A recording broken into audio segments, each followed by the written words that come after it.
Khoảnh khắc Lâm Canh Tân Triệu Lệ Dĩnh chung khung hình khiến dân tình mê mẩn. Khoảnh khắc chung khung hình ngọt lịm tim của Triệu Lệ Dĩnh và Lâm Canh Tân đang viral trong cộng đồng mọt phim. Dù vẫn đang trong quá trình ghi hình nhưng dự án Giữ Phượng Hành luôn nhận được sự quan tâm lớn từ khán giả. Đây là lần thứ 2 Triệu Lệ Dĩnh và Lâm Canh Tân tái hợp sau bom tấn Sở Kiều chuyện nên từ tạo hình, poster, ảnh leak đều được đưa tin sát sao.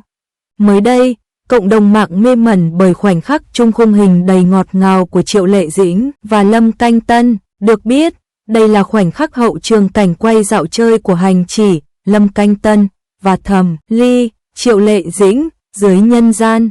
Có thể thấy, cũng như bao cặp đôi khác, Hành Chỉ và Thẩm Ly dưới nhân gian cùng đón Tết Nguyên Tiêu, cùng ngước lên bầu trời ngắm trăng, khung cảnh vô cùng lãng mạn. Triệu Lệ Dĩnh xinh đẹp, dịu dàng, trên tay cầm đèn lồng hình thỏ.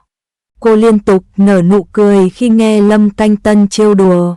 Chỉ mới khoảnh khắc hậu trường thôi mà tương tác giữa hai diễn viên đã ngọt muốn, sâu răng, không biết khi phát sóng cặp đôi còn khiến fan quán quéo thế nào nữa. Được biết, Giữ Phượng Hành vẫn đang trong quá trình ghi hình. Bộ phim lấy nguyên tác từ tiểu thuyết Bổn Vương ở đây do nhà văn Cửu Lộ Phi Hương chấp bút.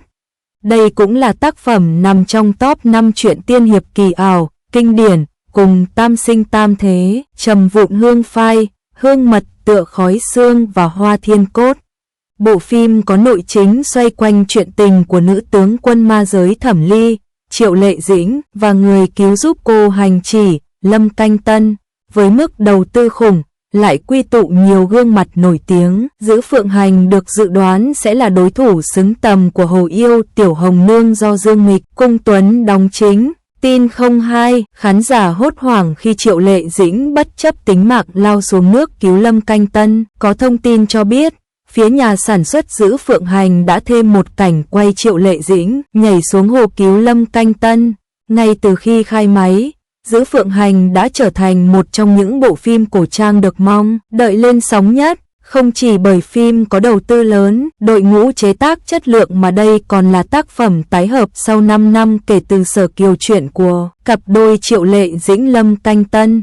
Mới đây, các mọt phim vô cùng bất ngờ khi biết Giữ Phượng Hành sẽ tái hiện một cảnh quay cực kỳ đắt giá. Theo đó, có blogger đăng tải bài viết cho biết phía nhà sản xuất Giữ Phượng Hành đã bàn bạc và quyết định thêm cảnh Triệu Lệ Dĩnh nhảy xuống nước cứu Lâm Canh Tân. Việc này không chỉ nhằm giúp khán giả thỏa mãn sự mong đợi về cái kết của cặp đôi Vũ Văn Nguyệt, Tình Nhi mà còn tăng thêm phần hấp dẫn cho phim. Ngay lập tức, cư dân mạng đã bàn tán xôn xao về thông tin này.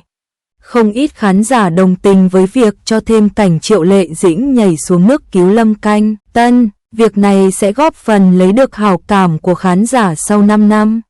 Tuy nhiên, lại có ý kiến phản đối vì cho rằng hành động này chỉ là ké phim từ cái kết của Sở Kiều chuyện mà thôi. Bên cạnh đó, có một số khán giả lại bày tỏ lo lắng cho sức khỏe của Triệu Lệ Dĩnh.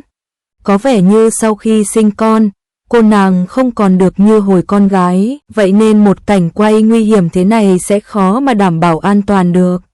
Nhiều dân mạng đã đề nghị Triệu Lệ Dĩnh nên sử dụng thế thân cho cảnh quay này.